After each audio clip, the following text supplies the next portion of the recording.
Assalamualaikum warahmatullahi wabarakatuh. Selamat berjumpa kembali. Saya Dr. Jupri SPDM Mat dan ini adalah video ketiga dari 5 video pembelajaran interaktif pada mata kuliah kalkulus.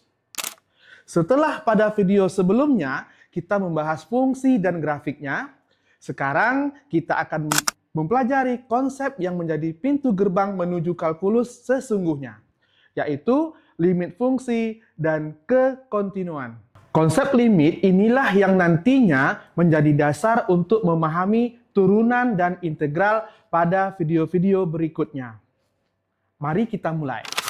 Pada video ini, kita akan membahas gagasan intuitif tentang limit, limit kiri dan kanan, cara menghitung limit aljabar, limit trigonometri, dan tak hingga, serta kekontinuan fungsi. Mari kita mulai. Sebelum kita masuk ke definisi formal, mari kita pahami dulu gagasan intuitif tentang limit. Perhatikan fungsi f(x) sama dengan x kuadrat kurang 1 per x kurang 1. Fungsi ini tidak terdefinisi di x sama dengan 1, karena penyebutnya menjadi 0. Tetapi, kita bisa bertanya, apa yang terjadi pada nilai f(x) ketika x mendekati 1? Jika kita hitung nilai f(x) untuk x yang semakin mendekati 1 dari kiri maupun kanan, kita akan melihat bahwa nilai f(x) semakin mendekati 2. Inilah yang disebut dengan limit fungsi f(x). Untuk x mendekati 1 adalah 2. Ditulis limit x mendekati 1 f(x) sama dengan 2. Perhatikan, limit membahas perilaku fungsi di sekitar suatu titik, bukan nilai fungsi tepat di titik tersebut. Konsep penting berikutnya adalah limit sepihak, yaitu limit kiri dan limit kanan.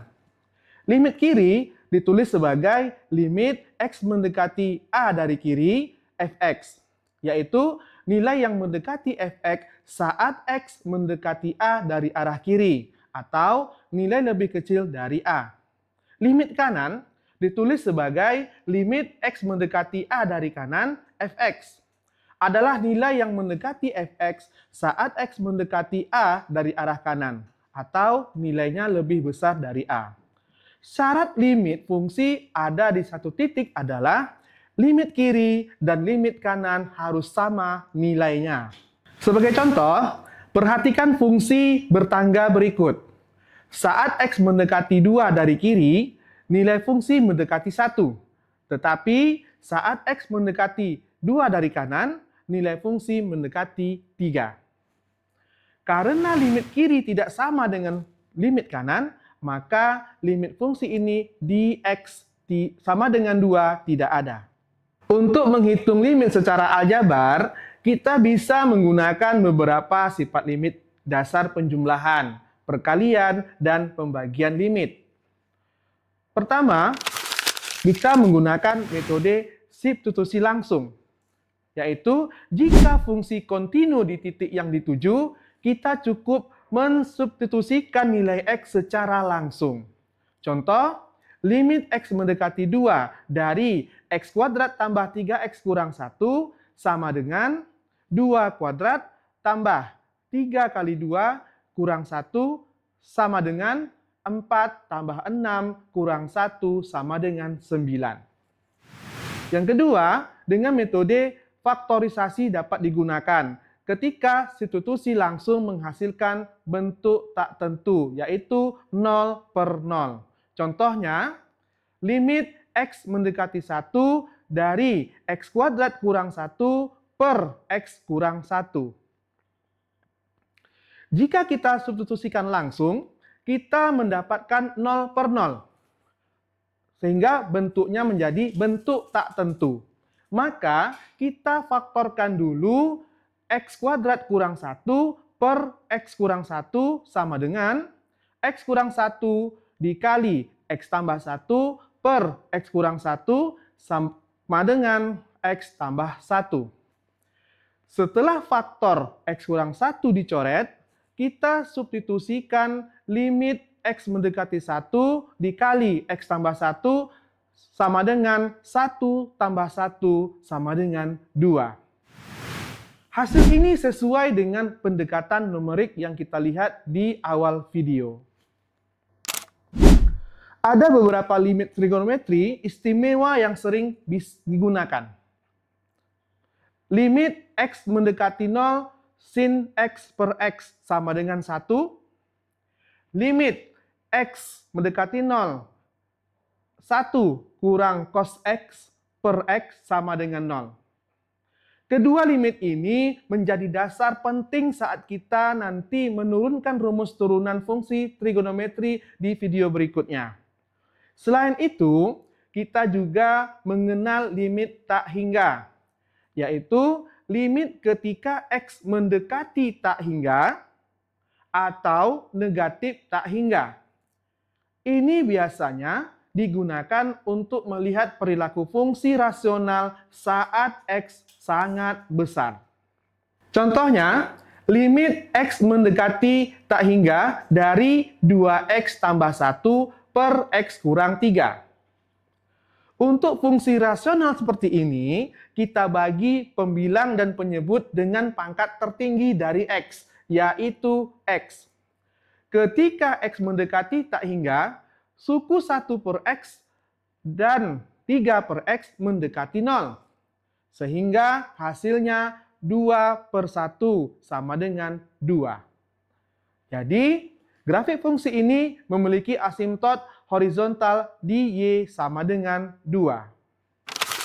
Sekarang kita masuk ke konsep kekontinuan fungsi yang berkaitan erat dengan limit. Suatu fungsi f(x) dikatakan kontinu di titik x sama dengan a jika memenuhi 3 syarat. Pertama, fa terdefinisi, artinya nilai fungsi di titik a ada. 2. Limit x mendekati a, fx ada, artinya limit kiri sama dengan limit kanan. 3. Limit X mendekati A, fx sama dengan fa. Artinya, nilai limit sama dengan nilai fungsi. Mari kita lihat 3 jenis kekontinuan yang umum. Discontinuity dapat dihilangkan atau removable, yaitu terjadi lubang pada grafik. Biasanya karena grafik tidak terdefinisi di satu titik meski limitnya ada. Discontinuity lompatan atau jump terjadi ketika limit kiri dan limit kanan berbeda, seperti pada fungsi tangga tadi. Discontinue tak hingga atau infinity terjadi ketika fungsi memiliki asimtot vertikal, nilainya menuju tak hingga. Memahami jenis-jenis ketidakkontinuan ini penting, karena nantinya konsep turunan hanya bisa diterapkan pada fungsi yang kontinu pada titik tersebut.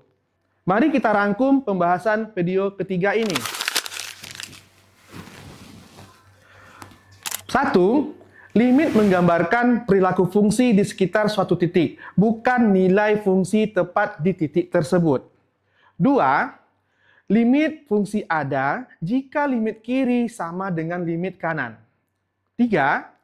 Limit dapat dihitung dengan substitusi langsung atau faktorisasi untuk bentuk tak tentu 0 per 0. 4.